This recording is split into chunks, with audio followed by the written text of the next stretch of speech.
I'm Sarah. I went to the Privilege of Age discussion for my new student dialogue. Active voices. There was a couple pretty active voices. There was one student who had a very active voice, and he was the main speaker in most of our discussion. One of the leaders was also really big in helping us along because it took us a while to get started. There was a couple people who would wait and not really say anything and then kind of shout things out. Not shout things out, say them quietly, but you could tell they knew what they were talking about. I'd put those as reserved voices. There's like 3 of those people. I was more of an observer in this dialogue.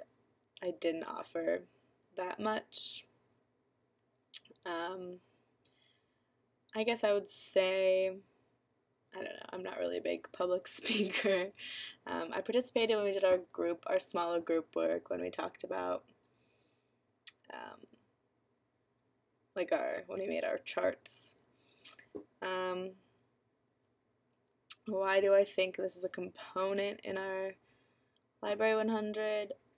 I do understand the need to have a dialogue. We went over the components of the discussion, dialogue, and debate before we began, and it was clear that dialogue was, the way we're supposed to interact with one another, with students, with other teachers, and it's an important tool to be able to communicate your ideas without offending anyone or stepping on people's toes, and to get it across in the best way so that people listen to you and take you seriously, and hopefully you can persuade them if that's what you're trying to do. And obviously it's a useful tool. I am about to have, this week I have like 3 group projects, and in each of them I need to talk to my other peers, and we need to dialogue about what we're doing in our projects, and we need to all be heard so we can have the best project necessary, but we don't want to offend anyone or make people feel stupid or like their ideas don't count. The privilege of age was an interesting topic.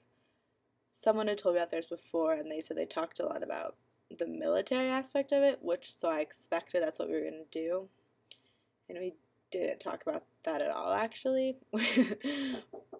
So we talked about just what age we think we become adults. So most people said 18 or 21. And although legally it's 18, I feel like a lot of people, obviously, you still can't drink, so it doesn't really matter to anyone. And you also can't rent a car, which is really obnoxious, especially since, okay, I tried to fly to the airport. I tried to get to the airport because I live in California, and I can't rent a car to drive to Atlanta. So that's kind of obnoxious because it would be really helpful if I could rent a car. But anyways, I said 18 is when you become an adult. I feel that way because going off to college, being on my own essentially, has really been a big change, obviously, and it's right after I turned 18 and when I moved out, and I guess when I go home for breaks, I live at home and my parents pay for stuff, but I don't know. I still think it's 18. I don't think drinking necessarily makes you an adult, but I guess telling people telling you can't do something kind of makes it seem like you're not an adult yet. A lot of people said 21. He tried to memorize what everyone else said, which was hard.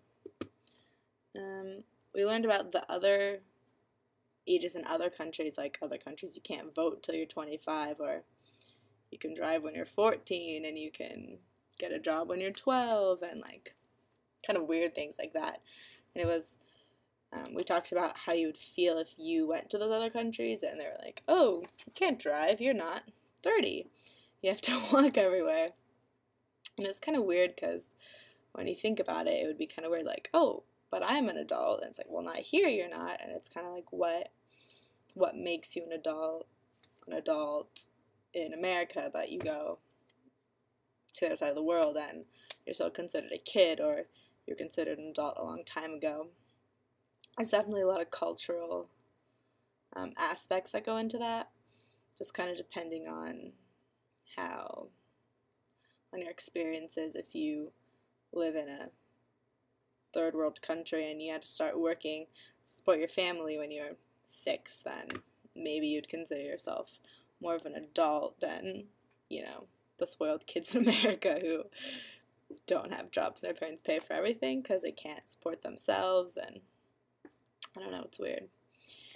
And the driving thing, I don't know, that's a big age. I felt 16, you gotta get your license, you could drive around everywhere. I felt that age was pretty significant. Yeah.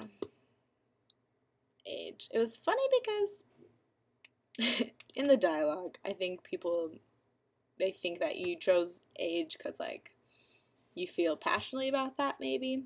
So, like, we filled out the chart, and it was, like, your age, your religion, your race, where you're born, what your first language is. I'm supposed to rank which one was most important to you. And I think the point of us being in this dialogue was we were all supposed to rank age as number 1, and that was going to, like, start a conversation about how we feel age is important to us. And nobody ranked age was important to them, which was interesting that we all said that. I think it's more, and then we talked about, like, having older people, like adults, or even people who could be old enough to be our grandparents in our classes, and, like, how that would kind of, like, how that was different than having conversation with, in, like, a classroom setting with your peers. And I think it is sort of like a respect thing, like an respect your elder kind of thing, is the way if you're brought up that way, which I would assume most people are.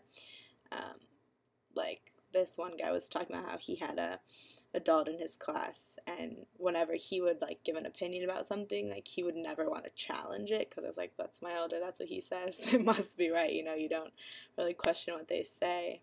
But, like, if it had been, someone his age, he would have been like, no, I completely disagree with you. So it's kind of weird, because it's true. I mean, I definitely don't talk the same way to my teachers. I would never address them in ways that maybe I address my friends, like, more casually. I would always try to be as most respectful and polite as I could be, which is kind of different the dialogue that you have with your peers of that age, or people who are older than you, who are more adult than you, have more responsibilities, and have a higher up in society, I don't know, with their jobs. So it was pretty interesting. It made you think. But yeah, dialogues they're pretty good if they're successful. I wouldn't necessarily call ours a success, because I don't think I would like to see more passion involved. They told us, like, I mean, obviously the race one is something people are, gets pretty passionate. And I feel like it's also harder to have a dialogue when you're that passionate, but you get some real substance to talk about instead of just kind of naming off things you could do when you turn 18, buy a lottery ticket, smoke,